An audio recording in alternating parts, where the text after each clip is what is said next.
صباح الخير عليكم. اهلا بيكم في فيديو جديد. طبعا اغلب الناس متابعين الاخبار وشايفين اللي بيحصل في امريكا، خاصة في ولاية كاليفورنيا، الحرائق اللي حصلت الفترة اللي فاتت. آه، طبعا انا مش هتكلم عن الحرائق، ناس كتير شايفة الفيديوهات ومتابعة وعارفة ايه اللي بيحصل، وشايفة المصايب القوية من الطبيعة، يعني اللي محدش يقدر يسيطر عليها يعني. آم، في جزء تاني بقى من العالم شايفين احنا المصيبة اللي بتحصل لبشر وناس بتموت، وبيوت بتولع، وغابات بتولع، مصيبة كبيرة يعني. في عالم آخر بقى أنا بصراحة ما شفتوش قدامي، يعني أنا المواقف دي ما حصلتش قدامي، بس أنا بما إني عامل صفحة وبحاول أساعد الناس على الهجرة والكلام ده كله، فمتابع صفحات هجرة تانية لأشخاص تانيين يعني. وشفت بالصدفة ناشرين كلام لناس قاعدين بقى بيدعوا بقى فرحانين، ويقول لك الله ينعلهم، الله يحرقهم، الله مش عارف ايه، وقاعدين بيشتموا على الناس اللي اللي بتموت، والناس اللي بيوتها ولعت وفرحانين فيهم.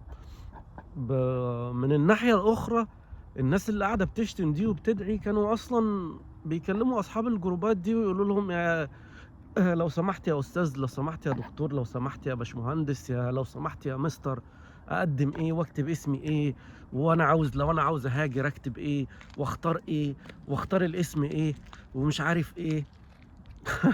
وييجوا بقى بعد كده تلاقيه بقى يقول لك ايه، يلعن ويلعن وكلاب ومش عارف ايه، ويقعدوا يشتموا ويسبوا على الناس وفرحانين في المصايب بتاعتهم. ناس زي دي اقول يعني ما اقدرش اقول عليهم اكتر من ان هم يعني علم زبالة وحقيرة ومتخلفين. اي حد يفرح في مصايب حد ده مش كويس. فاهمين قصدي؟ يعني اغلب الناس دي مثلا فرحانين، يقول لك اصل ده ما احنا عشان احنا بندعم القضيه الفلسطينيه. طب ما انت يا ابن الحلال، ده عند نص البلد هنا كانوا عاملين مظاهرات وواقفين مع غزه وبيدعموا القضيه، وفي ناس كتير مقاطعين. مش عرب بس، انا اعرف ناس زمايلي اجانب بيدعموا القضيه عادي. فاهمين قصدي؟ نص الشعب الامريكي المسلمين ما بيعملوش مقاطعين المنتجات كلها. عندك انت في مصر وفي دول عربيه كتير لسه الناس بتروح تاكل ماكدونالدز وبيروحوا ستاربكس ويقعدوا يتمنظروا ويعملوا ويروحوا الحاجات الامريكيه عادي ومبسوطين، وبص وهات، ويقعدوا يتصوروا ويعملوا، مش فاضيين غير في الاكل والشرب ومش فارق معاهم اصلا القضيه، ولا شفت حد طلع يتكلم اصلا، لان هم بيخافوا، يعني يقول لك لا انا هطلع اتمسك وهعمل، كل واحد ساكت. احنا عندنا الناس طلعت واتكلمت وشتمت وناس كتير شتمت في الحكومه وشتمت في كل حته. ليه بقى تدعوا على الناس؟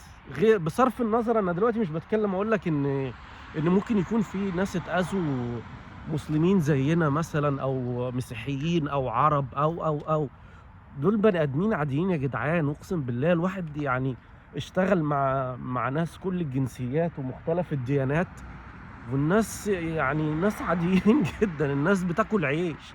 البلد اصلا يا جماعه من كتر بقى ما انت بتبقى يعني الاحتياجات بقى، واللي هي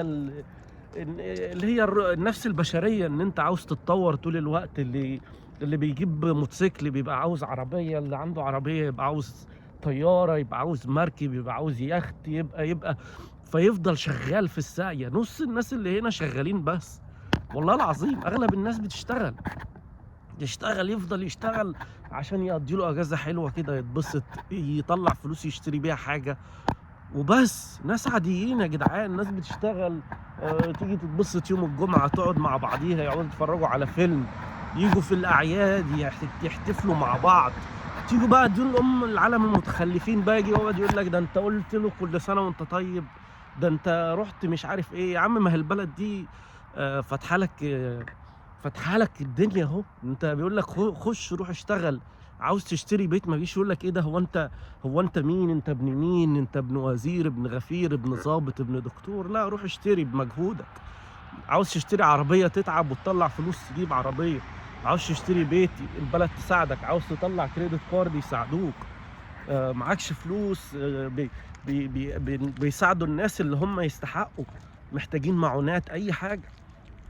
فالموضوع بصراحه نرفزني جدا، آه وضايقني جدا، يعني لما بشوف اشكال زي دي وبلاقي حد بيكتب وبيتكلم بالطريقه دي بتنرفز منه. فانا بقول لهم طز فيكوا وكلوا خرا، وبشوفوا هتعرفوا تخشوا البلد ازاي، زي عشان انتوا بوشين. ننسى بقى ده وبصوا على المنظر الجميل ده، بصوا على الطبيعه الحلوه دي. صباح الخير. بص صاحبي، تعال. ربنا يهدي الناس اللي ما بتفهمش، وربنا يرزق الجميع، واللي عاوز يسافر يسافر. وما تفكروش بالطريقه دي يا جدعان، اللي بيفكر بالطريقه دي احسن ما يفكرش ان هو يسافر. اشوفكم على خير.